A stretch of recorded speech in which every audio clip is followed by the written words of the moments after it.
I do want to say right off the top that I appreciate all of you as champions. And I reflected back earlier today thinking about this call and how we started with Kingdom Advisors in 2017.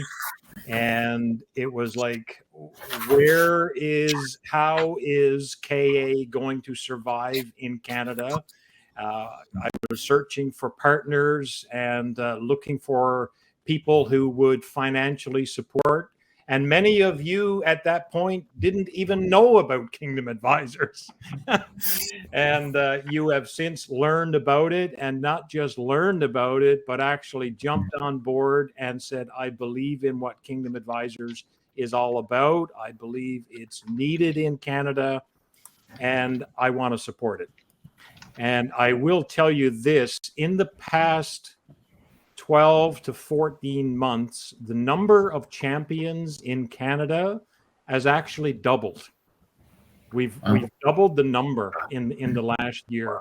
And Felicia, I think, would probably have to qualify as probably the latest. But Matt is also fairly new this year as a champion and jumped on board to support the work. So thank you so much for stepping up and believing in KA. And I know you can testify. Each of you have your own stories that you can share as to the impact of KA personally in your lives, but also professionally in your practices. And it's good to actually get together. We don't probably do this enough, and it's probably a good idea that we do this from time to time to get together so you can know who each other is or are. Which is the right term for that? I'm from Newfoundland. I'm struggling here.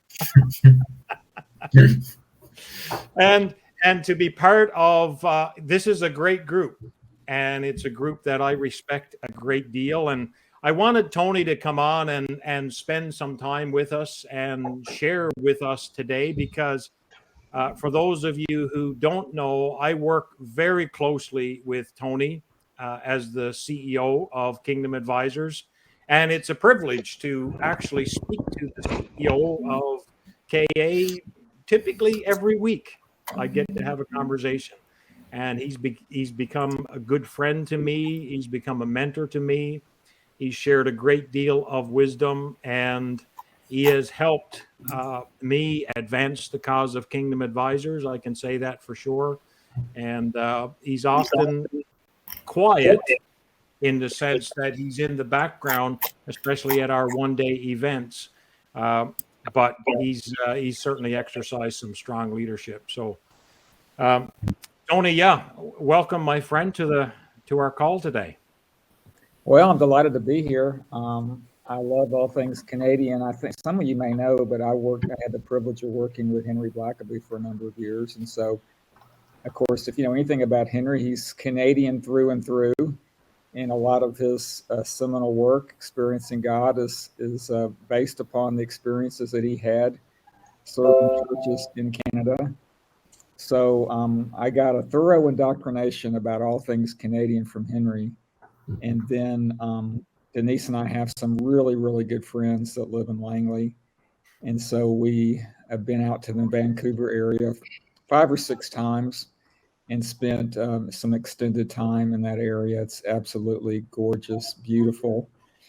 And so, when we were approached by Lorne Jackson about potentially serving in Canada, it didn't take a lot of arm twisting for me to think about that, because I love all things Canadian. So, and it has been a joy to see what's happened since 2017.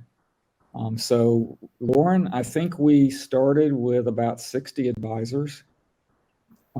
Today we have over 200 advisors in Canada. And Lorne, I think we've got close to 80 or maybe over 80 certified Kingdom Advisors. Mm-hmm. And, this time working with Lorne, it reminds me so much of the early days at KA. KA is 19 years young in September of this year. And really the first 8 or 9, 10 years of that 19 years were very much startup mode for us. And so working with Lorne has really reminded me of the early years at Kingdom Advisors in the United States, and kind of what we had to do to begin to get some momentum and get things going. So, and of course, Lorne Robinson is a delight to work with as well. We've become pretty good friends, and our hour plus phone calls on Friday are a regular part of my calendar. So, and I've gotten to know many of you on the call. Brian Barsness is someone that I've gotten to know and respect, and Ruby, it's good to see you, Ruby. And but it's been a real pleasure to get to know you and Steve Fox, and then some of the others I've met but don't know as well. But I look forward to spending some time with you on the call today. Yeah, so I just wanted to have a bit of a conversation, and I do want to open it up as we move through our time together to that if you want to ask a question as we get going here, I certainly think our group is small enough that we can do that. You can certainly leave a comment or so in the chat or a question there if you like, but I think we will have some opportunity there. But I wanted to just chat with Tony a little bit and about our calls. Oftentimes I get off a call on a Friday morning, and the next comment that I hear when the call is done is from Kathy, who will typically say, "That was a long call."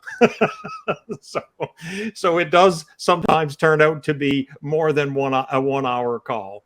But lots of wisdom being shared, hopefully on both sides. But Tony, to the early days, you mentioned about the early days of KA, and I'd like for you to talk about some of the similarities that you see in and the history of how Kingdom Advisors has grown, and kind of from there, even where you see that we are in Canada right now. Okay, I think there were about 6 questions there, but we'll answer them one at a time. So, Kingdom Advisors began with an idea. And really the kernel of this idea is that biblical financial wisdom matters. And one of the things that's always impressed me about Lorne and then interacting with other people in Canada is that same thought that biblical financial wisdom is life-changing. I've encountered, as I've talked to various Canadian advisors through the years. And that seed, that kernel of truth is really what drives KA still today and what drives the work in Canada. And so I think everybody in the call would agree that these biblical financial principles, they're simple to understand, they're simple to communicate, but these principles are life-changing, and they can be shared with Christians, they can be shared with non-Christians, because they're just true and they work. So, and then the really the genesis of KA was, okay, if these principles are life-changing, and how can we train a bunch of people that are professionals, financial professionals, to communicate these principles in a professional setting? And that obviously is still one of the driving principles of Kingdom Advisors today in Canada and the U.S. So I think we all share a love and appreciation and a respect for these principles, and that we believe that they're life-changing, and we want to be able to share these in a professional setting with as many people as possible. And so I just want to remind us of that, because I think, as time goes on, it's good to remember why you do what you do. And that's why we do what we do, is because we believe that biblical financial wisdom matters, and that it works in a professional setting. It works in anybody's life, in any circumstance, regardless of their net worth, regardless of the country that they live in. These principles work, and they're true, and they're worth us doing what we can to get them disseminated as far and wide as possible. So, and it's been encouraging for me as I've interacted with people in Canada to see the same love for those truths that we have here in the United States. In fact, sometimes I think I've encountered people in Canada that have much more of a passion for them than many of our members do in the United States. So I think it's just good to remind all of us about why we do what we do. So I think the other thing is that in the early days, and this is still true somewhat in the U.S., even though we've made some progress here, but the Christian public is largely agnostic about financial advice.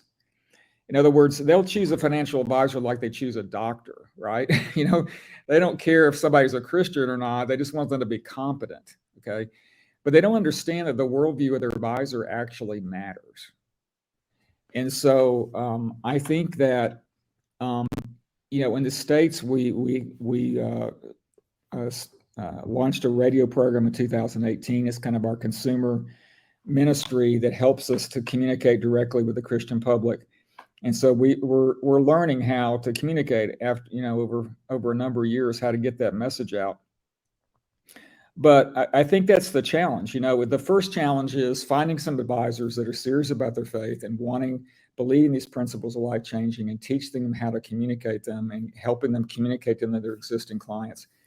But I think the second hurdle is trying to communicate more broadly to the Christian community, because the Christian community is really underserved with these principles in general.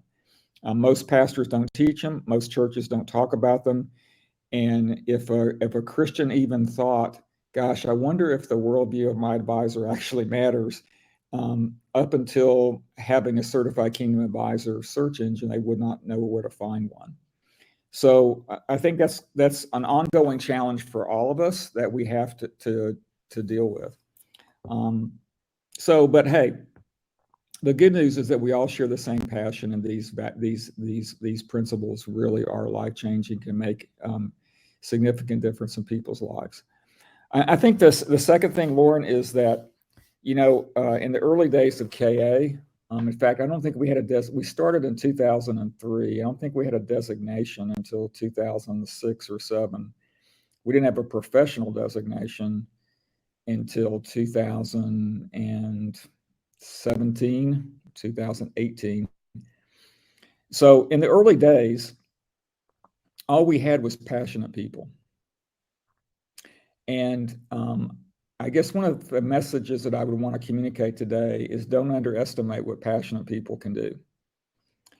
And this champions group that we have in Canada and the US, there's now, between our two countries, there's about 200 people that make up this group. And sometimes people say, well, why has KA been so successful? Well, obviously the providence of God has a lot to do with why we're been so successful.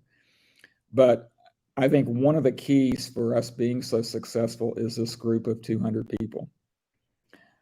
Because these 200 people are not just provide financial support for us to help us try to accelerate what we do, but these group of people are the carriers of the core message. They're the passionate people that are out there communicating and doing and serving and acting in their spheres of influence to carry this idea of biblical financial wisdom. And this group of people has really been the secret sauce, if you want to, of KA. And I just want to encourage each of you, but also exhort each of you, and we can talk about this a little bit later, Lorne, but just the idea of channeling your passion and not underestimating the importance and the influence that you can have as a champion. But in the early years, we had these principles and we had passionate people. And that helped us get a long way. I think the other thing that was interesting, Lorne, is kind of there's 3 phases, I think, of this movement.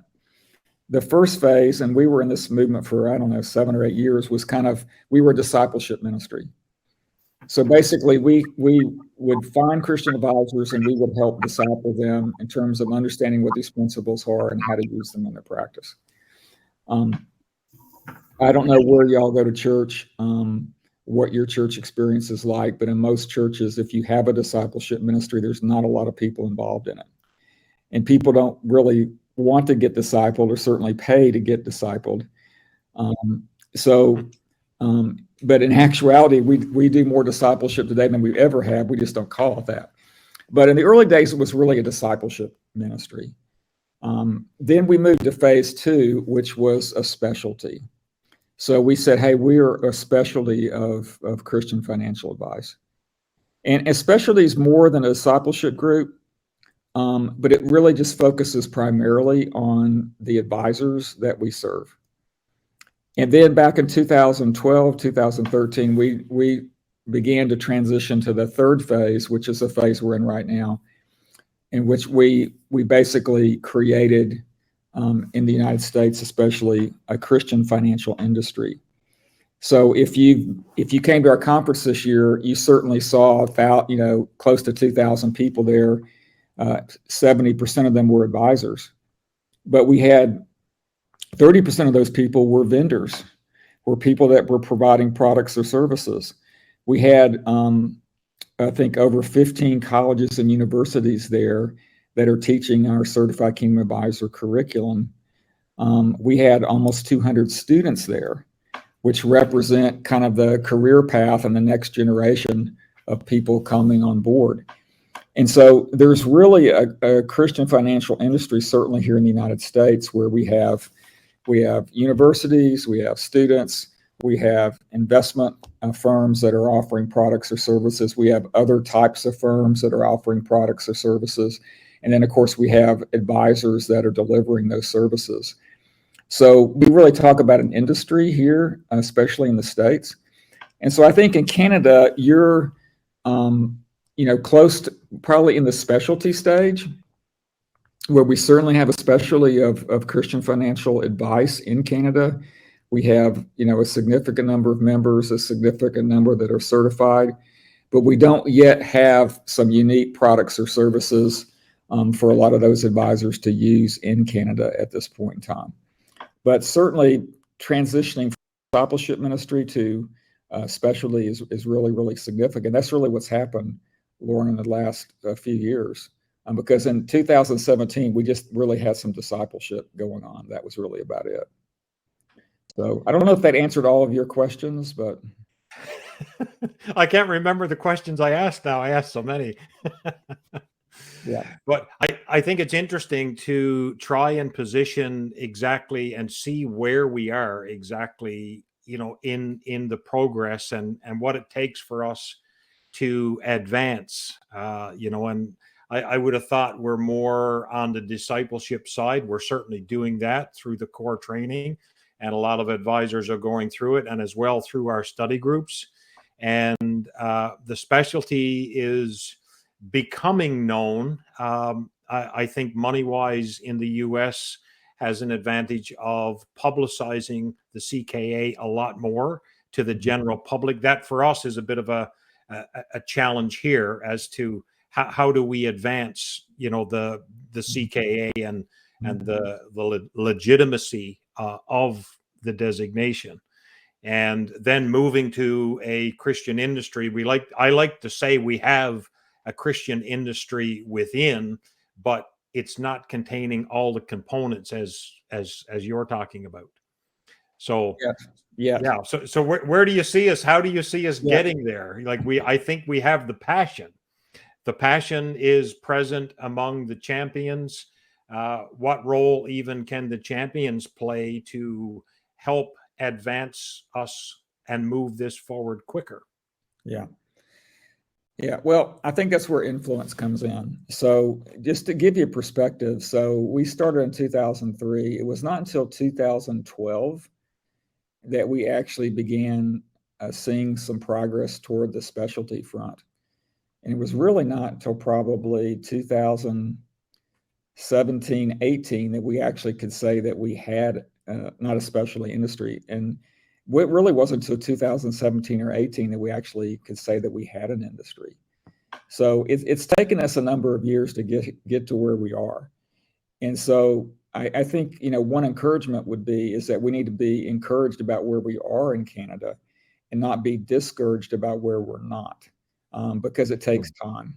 It just takes time. And it takes time to build up some critical mass of advisors, of certified kingdom advisors. It also takes time to create influence with people that are in the industry. It takes time to get the word out. So I'm actually very encouraged about where we are in Canada, but I certainly think that we can see a day where, and really in the not too distant future, that we could have 500 or 600 members in Canada, 200 to 300 of them certified, and actually begin to have some products or services more readily available in Canada than exist right now. What that's going to take is obviously God at work. It's also going to take some influence. We were fortunate in the U.S. in the 2012, we began to have some discussions with some of the firms. And the firms up to that point were very anti-Christian. And quite frankly, all the firms are anti-Christian today. There's not a firm in the U.S. that is pro-Christian. And I'm talking about the wirehouses and RIAs and things like that. But what we found out about the firms in the U.S. is that, greed is still alive and well. And, there's a significant market segment, percentage of the population here in the United States that identifies themselves as Christian. Even though that percentage has been going down pretty rapidly the last 10 years, there's still, 35 to 50% of the population here in the U.S. that identifies themselves as Christian. I don't know what that percentage is in Canada. I suspect it's lower than the U.S., Lorne. But there's still a significant number of people in Canada compared to the total population that are Christians.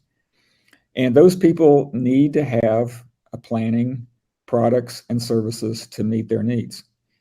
And so to the extent that we can get that message out is the extent that firms and investment companies may be more receptive to the idea of a Christian financial industry and Christian financial advice. So, Morgan Stanley could care less about Christianity, but they love the fact that they can target a pretty large segment of people that they can market to.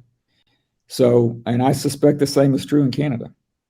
So, but that takes time and it takes influence. And I think that's, again, where this group, Lorne, does have influence.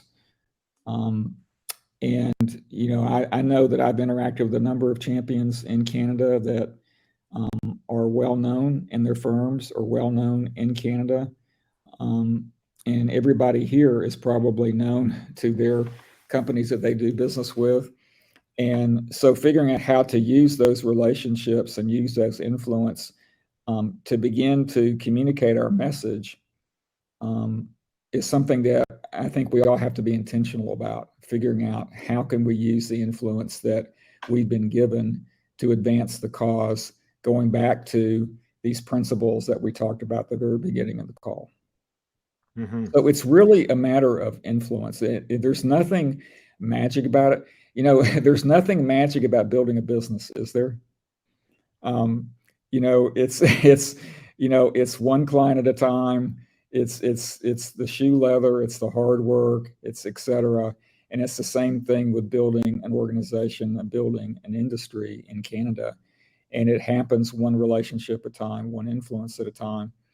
But the beauty about this group is that if we're intentional about that, and we not try to all be alike, but all try to say, where have I been uniquely placed, and where do I have influence? How can I use that influence to build up the cause? We might be really surprised at what would happen over time. Mm-hmm. Because that's basically what's happened here in the States. Yeah, that's great. Ruby has put in the chat 55% identify as Christians in Canada. Okay. So that's the population of Canada is what, 35, 40 million people? Yeah. If around 35 million. We wouldn't be in the mess we're in. Yeah. Well, same is true in the States, Jonathan. Hey, by the way, good to see you. But yeah, so let's just say let's just say it's only 40%. Okay, well, 40% of what 40 million is 16 million people in Canada identify themselves as Christian. That's a fairly significant market segment, I would think. Mm-hmm. A lot of these firms, Canadian firms, may not even realize that's the case. That certainly was the case in the U.S. I remember in 2012 we had a meeting with Ameriprise. We told them how many Christians there were in the U.S. They almost fell out of their chair. So, today Ameriprise has products and services and actually marketing materials to market to Christians in the United States. And again, they could care less about Christianity, but they do care about the dollar. And so, so I think, and how those things happen were just relationships that we were able to cultivate with people of influence. We had some Ameriprise advisors that let their people know that, they were Christian, but they wanted to serve more Christians. And how could they do that? And one thing led to another. And we actually were able to get an appointment with some of their leadership and tell our story. And number one, they saw that we were not some weird wacko people that wanted to evangelize their whole firm or take over the firm. We just wanted our people to be able to serve other Christians out there and to serve them well.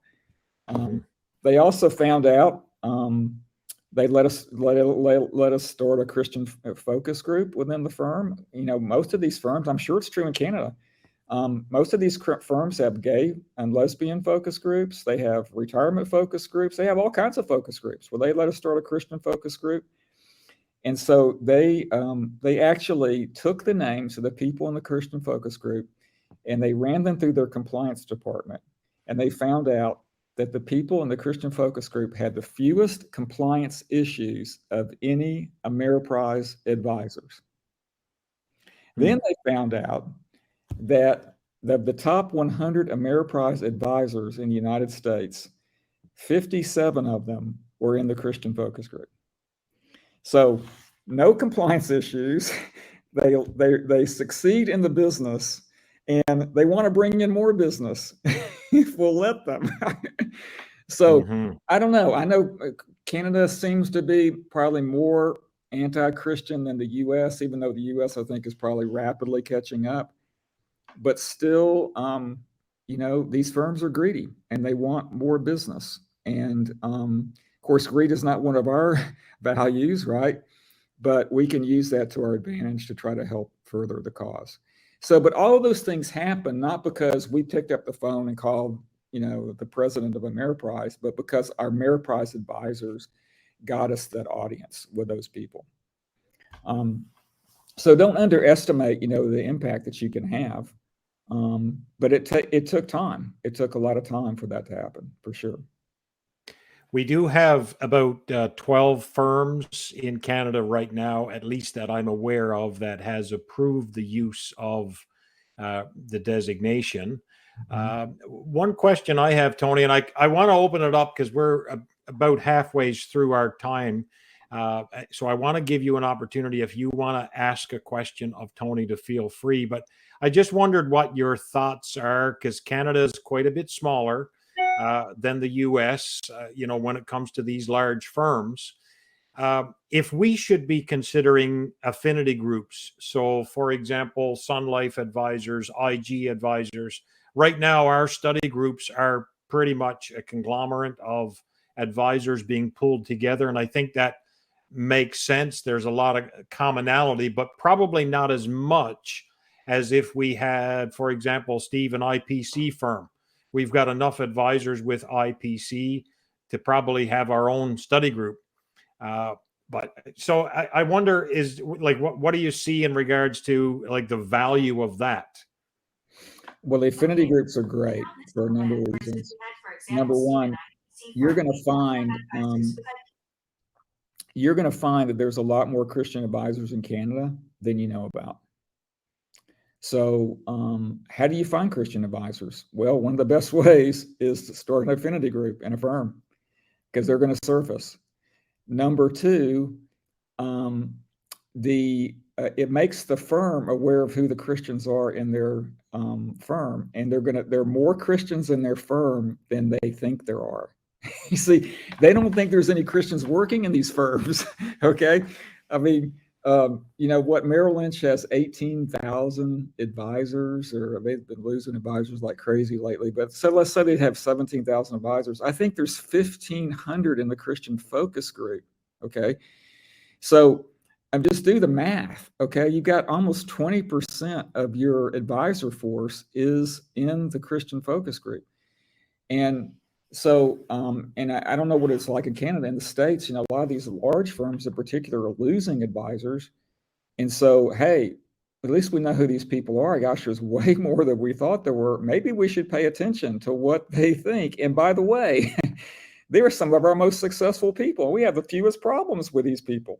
So, and they want to bring us in more business. So I think Christian focus groups, starting them is great. I think it also helps the firm to see that you're not a bunch of crazies, that you really just want to help the firm do well.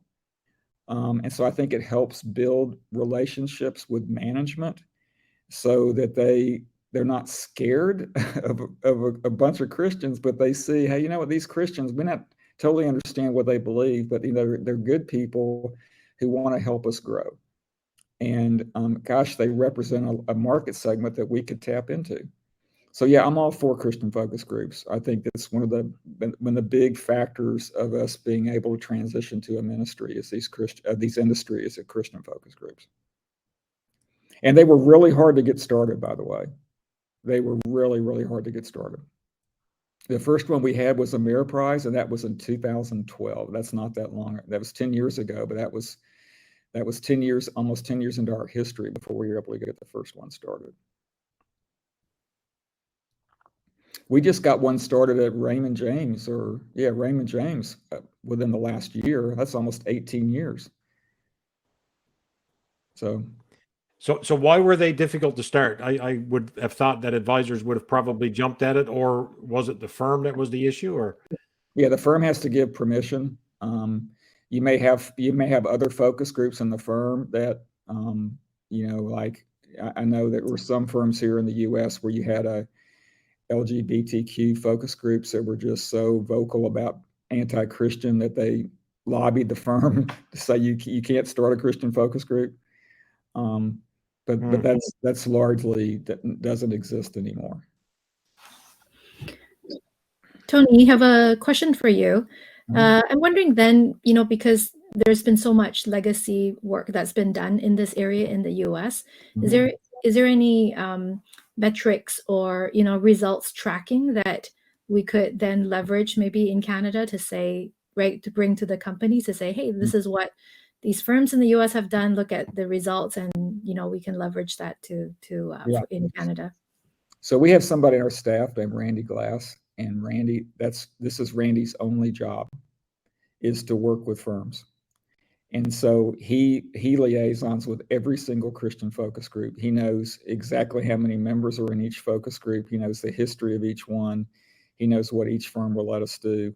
So yeah, he can be a resource for any of you that are wanting to begin to communicate with your firm. And we have lots of history. Of course, it's U.S. history, but the main thing that you're dealing with, at least here in the States, and I would think in Canada, would be compliance departments. And we have talking points. There's pretty much there's not an objection we haven't had to handle that we don't have an answer for. So Randy can be a great resource for anybody on this call. Tony, all right, I'm going to open it up. Anybody got a question you'd like to pose to Tony? Just on mute and jump into the conversation. Yeah, Tony, I'll tell you from my perspective with the broker-dealer that I deal with, IPC, I've had much less resistance participating in things with the dealer that are Christian-oriented than it was to get my CKA approved through the compliance department. But I've been since 2006 involved in volunteer community development projects in Central America.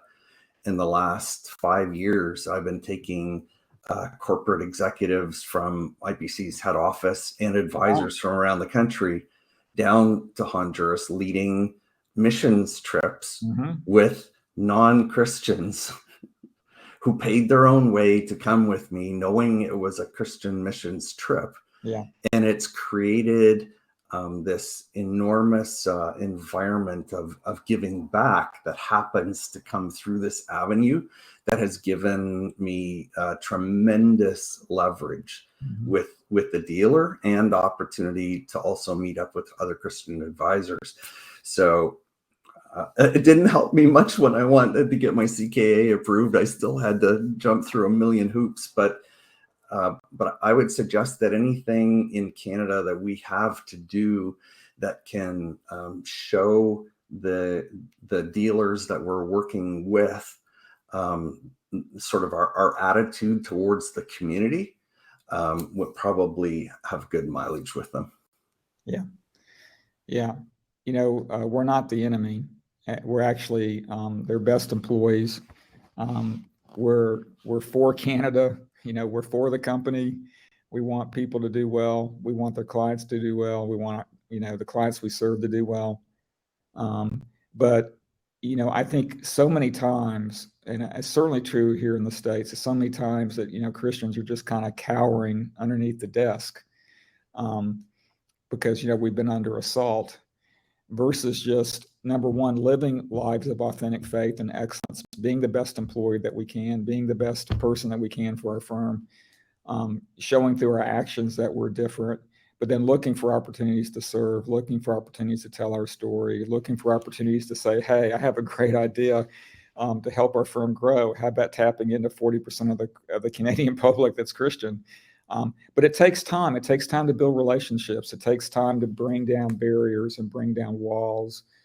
Influence, you know, we hear these corporate titans that use their influence. Well, you know, what Elon Musk, a Canadian, just bought Twitter in 2 weeks. Okay. So many people said he couldn't do it. I thought he could do it from day one. But so there are people like that can use their influence and in 2 weeks get something done. But, you know, for most of us, it's just steady plodding. It's steady plodding. But we all have influence. I think one of the things that I've found through the years, we all underestimate the influence that we have. And we think that because we're just one person, that's not enough to make a difference. One person can make a difference. And the thing is, in every one of these firms, and if Randy was on the call today, he would point to there's this one person that started it. But when that one person started an initiative, what they found out was that there were, in some cases, hundreds of other Christians out there that were kind of cowering under their desks, just waiting for somebody to stick their hand up, right? And so I suspect that there's lots of Christians in the financial services industry in Canada that we don't even know about. And they just need a little encouragement. And it takes that one person to raise their hand and be willing to take some risk, but to do it in the right way. And I think that's where this group in particular, my encouragement to you would just to be, think about where do I have influence and how I might be able to use it. Yes, you have families, you got to make a living, you got a business to run. Now, that's not your full-time job like it is Lorne's full-time job. But I would say, look at how Lorne has used his influence since 2017. Okay, so what if we all used our influence and got invigorated about this idea of using our influence? What could be possible? You know, I said, hey, I would love to see, I think we can see 500 or 600 advisors in Canada. I thought the percentage of Christians in Canada was like 10 or 15%. If it's 40 or 50%, we ought to be having 2,000 or 3,000 Canadian advisors. Those are people who identify as Christians. Yeah, I understand, but we have the same problem in the U.S. Believe me, we have the same problem in the U.S. So I think the percentage in the U.S. is around 50% now, and 10 years ago it would have been 70%. So it's dropping like a rock. But still, I think there's a tremendous opportunity in Canada. I really do. Well, if you take that stat and also translate it to Christian advisors or advisors in generally, basically there's 100,000, at least 100,000 advisors in the country. So do the math on that. 500 is not a big number. Yet when we look at it from the other way, starting at 60, 65 members in 2017 to be 200, I'm quite thrilled to be where we are. But yet we've got a long ways to go to get the number of advisors, Christian advisors, who are engaged to become kingdom advisors, to become passionate. And honestly, a lot of it, as you know, it happens through your influence, because you step in, you refer somebody to me, I have a conversation, and in many times there needs to be a follow-up conversation by you to actually close it. Sometimes I'm able to close it, the deal is done, they begin to engage and they become an active part. But you know as well as I do that this industry is just extremely busy, and joining Kingdom Advisors is not top of mind for people. Yeah, it's a great idea. Yeah, I'd like to incorporate my faith. But I tell you, so many advisors are so timid in that area, so hesitant. And they need somebody's influence other than my own. They need your influence as well. So don't stop. Keep doing what you're doing in recommending people. Yeah, I personally know that there's some serious arm twisters on this call right now. So, so hey, Lorne, one of the other thing I'd like to do is I'd really like to encourage you to come to a forum. I realize it's expensive to come to a forum. It's expensive to come to the conference in Orlando. Many of you can't do it every year. I totally get that. But the forum in general, specifically, is you're going to be in a room of people that are as passionate as you, as entrepreneurial as you, as committed as you. And it's kind of hard to put into words, but there's something extremely energizing about it. And you'll build some relationships with people in the U.S. Quite frankly, people in the U.S. are going to build relationships with you. And the other thing is that we need your involvement. I think without a doubt, the Canadian group, I know this year we had close to 20 people in a COVID year. I think back in 2020, we had almost 50 Canadians there. It has done nothing but help KA get better, is to have Canadians involved. And we had a Canadian general session speaker this year, last year, the year before. We're already working on one for 2023. But anyway, if you can get to one of those events at least every 2 or 3 years, I think it'll be highly motivating, encouraging for you. And especially the Champions Forum, because you get to be around other people that are very like-minded of yourself. Can you walk us through some of the plans for the forum this year? It's in Boston. I know many on this call that, as I look around, have been to Florida. You've been to the conference. Maybe 1 or 2 of you have not been yet. And some of you have been to the forum, but more of you have not been to the Champions Forum. So Tony, if you could highlight just a little bit of how it's different. I guess you've kind of done that a little bit, but also what's planned for this year. I know Jonathan is jumping over the moon that it's in Boston, but yeah, talk to us about a little bit about it. Yeah, Boston's one of my favorite American cities. And it's home of one of the largest investment firms in the U.S. that serves the Christian market, Eventide. We're going to be right on the water at the Boston Harbor Hotel. It's just a incredible place. It's one of the nicest hotels I've ever stayed in. But that's all. We're going to have some great speakers. I don't want to spill the beans yet on who the speakers are, because we're still confirming them. But the main thing about the forum is what happens around the tables. and when we survey people that go to the forum, we say, well, what was your favorite part? We know, yeah, they compliment this speaker or that speaker, but it's the relationships they're able to build with people around the table. And so we have a lot of discussion time around the table, whether it's over meals or facilitated discussion. It is a spouse-friendly event. If your spouse doesn't understand what you do, the forum is a great way to bring them up to speed.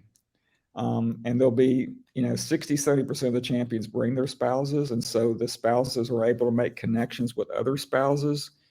We find that that's a real need because a lot of times spouses of financial advisors don't know other spouses of financial advisors. But we're going to have a couple of really, really good speakers. We'll have some optional activities that I think will be really, really interesting. We always do. We'll be in an incredible location. It's a beautiful, I mean, you can imagine third week of October in Boston is going to be like third week of October in Newfoundland or out in Vancouver. It's going to be beautiful. Okay. And, but it's the people that make the event. It's the relationships that you build. And there's just something energizing about being around like-minded people in a setting where you're able to rub shoulders together and connect with people. And I think one of the challenges for leaders, one of the things that leaders need is to be encouraged in some really specific ways. And one of the ways that leaders get encouraged is hanging out with other leaders. There's something magical is the wrong word, but there's something special about how another leader can encourage a leader in a way that even a speaker can't. So anyway, and it just, you find out that you're not alone, that there are other people out there that are trying to do the same thing in their firm or in their city or in their church or figure out how to get Lorne Robinson on some Canadian radio station, which, by the way, Lorne is really good on radio. And so you should be trying to figure out ways to get him on your local Christian radio station. But, it's just, we all need encouragement, but I think leaders in particular need special kinds of encouragement. Maybe that's the best way to say it.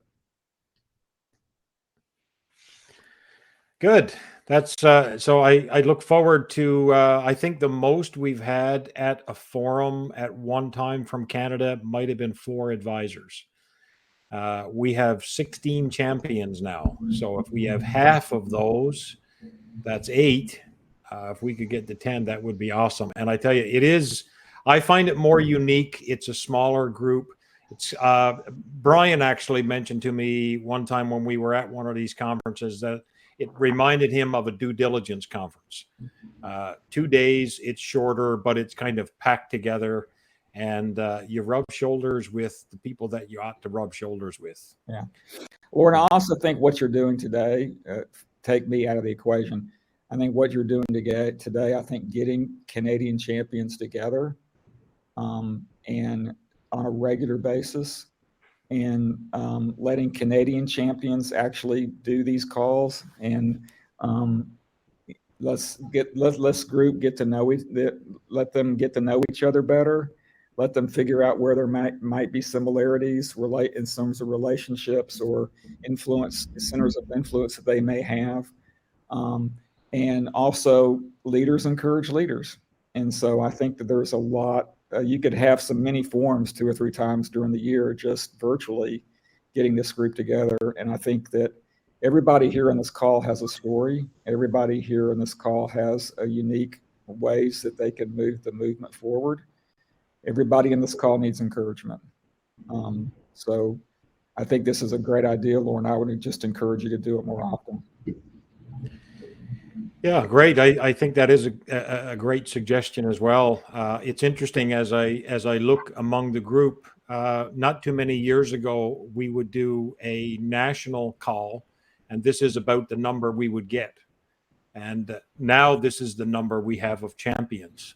So it's just an indication of, I'll say, what the Lord has done, because the Lord has a way of working on our hearts, changing hearts, bringing us to where we ought to be, because it is a journey. There's no doubt about that. And it's a journey that I'm loving. I'm challenged with it at multiple times.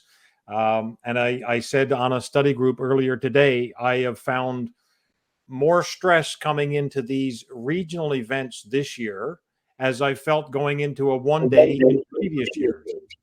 So figure that out. I don't know. I don't know what it is, if it's the enemy's attack or what the thinking is, but I think doing these regional events this year is going to be significant. We have about 60 registered in Western Canada.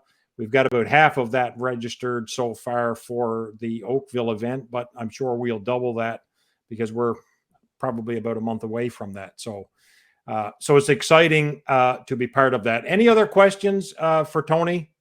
Last call.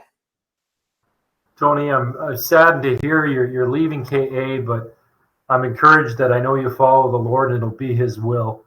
But we'll see you at the forum. You'll be at the forum. You're around a while longer yet. Yeah, I'll be at the forum, and I'm looking forward to seeing as many of you there as possible. And it's been a great run at KA. I think most CEOs stay too long. I'm not going to be guilty of that. And I'm committed. I actually talked to the board last July, so I said over the next 2 years I'd like to make this happen. And I think if the CEO can't do everything they can to transition successfully to the next one, it doesn't really matter what they've done up to that point. So I'm super committed to having a good transition and not only identifying the next CEO, but doing everything I can to make sure that they're successful. But a CEO needs to know when it's time to go. And I think that most CEOs stay too long, and when they do, the organization actually gets behind 2 or 3 years. And so hopefully this transition will help us to keep moving forward even faster. But one of the joys has been to get to know so many of you on this call and to see your own personal growth, to see what's happening in Canada, and to just to have reaffirmed again, it doesn't matter what country you're in, that these principles work, and there's people that believe in them. And here's the thing, KA is just a tool. KA is actually not important. KA is just a vehicle, okay? It's people that make things happen, okay? And so KA is a way for us to organize and maybe motivate and educate, okay? And do some things that's easy for us as an organization to do that would be harder individually. But never lose sight of the fact that this is about you. This is about people make things happen. People cause change. It's not organizations that cause change. It's people within an organization or what cause change to happen. And that's what y'all are doing. And it's been a joy to get to know so many of you personally. And I'm going to miss those relationships for sure. I hope to get to know some of you before I leave. But be encouraged about what's happening and just understand that you can make a difference. We're grateful to have Lorne, and he's making a difference, but it's not up to Lorne. It's not up to Tony. It's not up to Rob or Sharon here, or whatever. It's every member can make a difference. And that's what's gotten us to the place that we are. And don't underestimate the influence and the impact that you can have. My prayer is that the next CEO of KA has just as much of a passion and a heart for Canada as you do, Tony. I'm very sincere when I say that.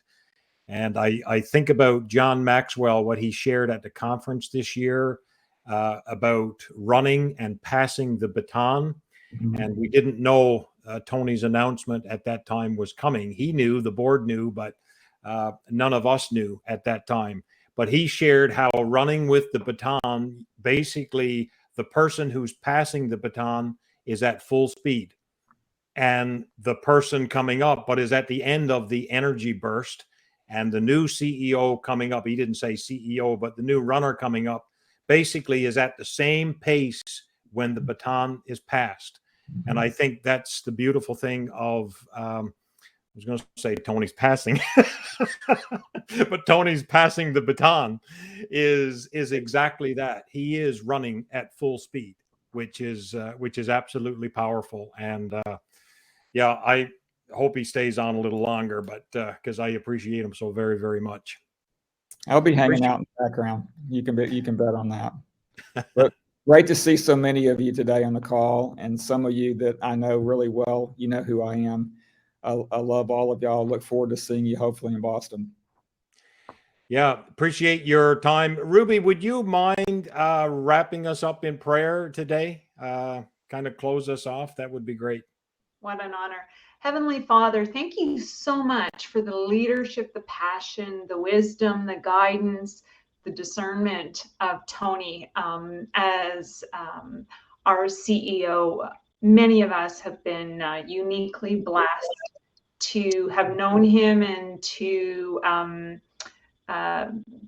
be gifted by his presence in our life. And Lord Jesus, I want to pray a blessing on each of us, that we go out there and we're salt and light, and we don't keep our lamps hidden, and that we are bold in our faith and in our talking with all of our clients, and let us be the change we want to see out there. So if we want other great kingdom advisors, great Christian advisors to be part of our tribe, we got to make it so. And so, Heavenly Father, I just pray a blessing that Tony will be light and salt and a lamp where he journeys next. And hopefully we can all be together in fellowship at the upcoming Langley, Calgary, Oakville, KA events.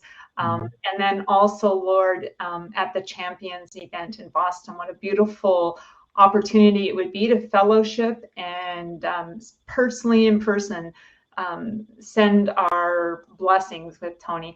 Thank you, God, for this day, for the work, and guide us in what we do. Amen. Amen. Amen. Amen. Thank you, everyone, for being part of the day, and we look forward to seeing you in a month or less. Indeed. Thanks, Tony. Thanks, everyone. Thanks, guys. Bye. Nice to see everybody. God bless. God bless. Yep.